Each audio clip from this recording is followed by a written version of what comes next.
भरत जी जा रहे हैं राम जी को ढूंढने के लिए, राम जी से आदेश लेने के लिए यात्रा निकलती है। उधर निषाद राजगुह को पता चला कि भरत लाल राम जी को ढूंढने जा रहे हैं, तो उनके मन में एक विचार आया कि शायद भरत ये सोच रहा है कि वो राम को मार के और अपने रास्ते का रोड़ा जो होता है ना महाराज, वो हटा देगा, इसलिए भरत आ रहा है। तो एक बुजुर्ग वृद्ध ने कहा, इसलिए कहते हैं ना कि वृद्धों का जो सलाह होता है ना, बुजुर्गों की जो सलाह होती है वो बड़ी उचित होती है। लेकिन आज के समय में विडंबना है, बुजुर्गों से सलाह नहीं ली जाती। किससे ली जाती है? गूगल से सलाह ली जाती है। इसलिए जीव गर्त में जा रहा है। बुजुर्गों की पूछे कौन? गूगल से सब पूछते हैं। तो गूगल क्या बताएगा महाराज? सब कुछ बता सकता है, लेकिन सतमार्ग पर चलना, संस्कारों को प्रतिपादित करना और उनको धारण करना, ये गूगल नहीं सिखा सकता। ये कौन सिखाएगा? हमारे बुजुर्ग सिखाएंगे। तो उन्हीं में से एक वृद्ध बुजुर्ग ने कहा कि किसी के प्रति, भरत क्या है? भरत संत हैं, और संत के प्रति मन में ऐसी बात को लाना भी पाप है महाराज। इसलिए यदि आपके मन में लग रहा है कि भरत राम को मारने के लिए निकले हैं, तो भरत के 3 प्रकार से परीक्षण करो, 3 प्रकार की वस्तुएं प्रदान करो। उससे परीक्षण होगा कि भरत संत हैं या राक्षस हैं महाराज। तो 3 प्रकार की सामग्रियां लेकर के निषाद राजगुह भरत जी का स्वागत करते हैं। वशिष्ठ जी ने स्वयं तो गले से नहीं लगाया, लेकिन भरत जी को बताया कि भरत ये वही निषाद राजगुह हैं जिन्हें राम जी ने गले से लगाया है। भरत जी दौड़ पड़े और गले से लगा लिया, रोने लगे कि जिसे मेरे राम ने गले से लगाया वो अब कोई अछूत नहीं है महाराज, कोई शूद्र नहीं है। राम ने गले से लगाया है तो वो ब्रह्म हो गया, जिसने ब्रह्म को हृदय से लगा लिया। निषाद राजगुह को हृदय से लगाया। यहीं पर निषाद राजगुह को लगा कि शायद मैं गलत हूं, और मैंने यदि बुजुर्ग से सलाह न ली होती तो शायद आज मुझसे बहुत बड़ा पाप हो जाता।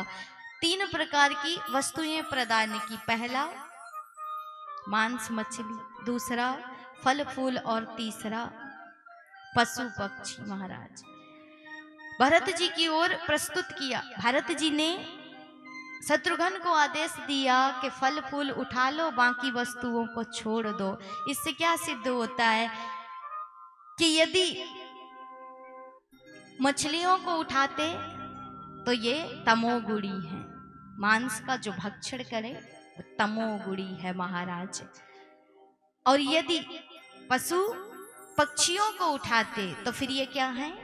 रजोगुणी है। लेकिन इन्होंने चूंकि फल फूल उठाया है तो ये सतोगुणी है। इसलिए भरत संत हैं, कोई राक्षस नहीं है। और जो तामसिक भोजन का सेवन करता है उसके अंदर ही राक्षसों वाली प्रवृत्तियां होती है। इसलिए कभी भी तामसिक भोजन का सेवन नहीं करना चाहिए। और तामसिक भोजन में महाराज लहसुन प्याज भी आता है। तो जो हरि का भजन करते हैं, भगवान की सेवा होती है जिनके घर में, उन्हें लहसुन प्याज का भी सेवन नहीं करना चाहिए। जो इनका सेवन करते हैं उनको भगवान कभी पूछते भी नहीं हैं और उनके पीछे भी प्रभु नहीं जाते हैं। ये सदैव धर्मराज के ही लोक के निवासी बनते हैं। इसलिए तामसिक भोजन का सेवन नहीं करना चाहिए। उससे प्रवृत्तियां बदल जाती हैं, विकार आते हैं, और जिसकी वजह से भजन में मन नहीं लगता। इसलिए भोजन करिए शुद्ध सात्विक। निषाद राजगुह से मिलना हुआ, परीक्षण में सफल हुए, वहीं पर रात्रि विश्राम हुआ। भरत जी ने राम जी जहाँ पर रुके थे पूरी रात जग के उस जगह के रज को अपने मस्तक पर धारण किया। बार बार विलाप कर रहे हैं, बार बार प्रभु को याद कर रहे हैं। प्रातः काल हुआ तो वही गंगा के किनारे पर सारी यात्रा पहुंचती है, गंगा पार हुई और धीरे धीरे अब यात्रा बढ़ रही है भरद्वाज मुनि के आश्रम की ओर। जिस प्रकार राम जी चले हैं ना, उसी प्रकार भरत लाल भी जा रहे हैं। संत पधारे हैं, भरत पधारे हैं, इसलिए साक्षात रिद्धि सिद्धियों का आगमन हो गया भारद्वाज जी के आश्रम में। भारद्वाज जी परीक्षण करना चाहते हैं कि भारत आए तो हैं, लेकिन राजसी ठाठ बाट को छोड़ के आए हैं या फिर इन कामनाओं को लेकर के आए। यदि आए हैं तो राम मिलन नहीं हो सकता, इसलिए परीक्षण लेने के लिए रिद्धि सिद्धियों को प्रकट किया और कहा कि सबको वही व्यवस्था दे दो जो इन्हें राज घरानों में मिलती है। लेकिन भरत जी ने सबको आदेश दिया कि कोई भी अनुचित कार्य नहीं करेगा, जितनी जो आवश्यकता है उसी का आप प्रयोग करेंगे और वही करते हुए अपने जीवन को कैसा बनाना है, जिस प्रकार राम ने बनाया है उसी प्रकार बनाते हुए राम की खोज में जाना है।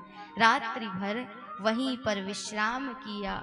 भरद्वाज जी ने आगे का मार्ग बताया और यात्रा पहुंची वाल्मीकि जी के आश्रम में। वहां भी रात्रि विश्राम हुआ। वाल्मीकि जी ने भरत जी को वही 4 शिष्यों के माध्यम से राम जी का मार्ग बताया। वाल्मीकि जी ने चित्रकूट का मार्ग बताया। जो राम जी को बताया था वही भरत लाल जी को स्थान बताया कि राम जी चित्रकूट में निवास करते हैं। रात्रि में विश्राम किया और पुनः यात्रा प्रातःकालीन होते ही सीधे राम दर्शन के लिए चित्रकूट की ओर आज प्रस्थान कर रही है।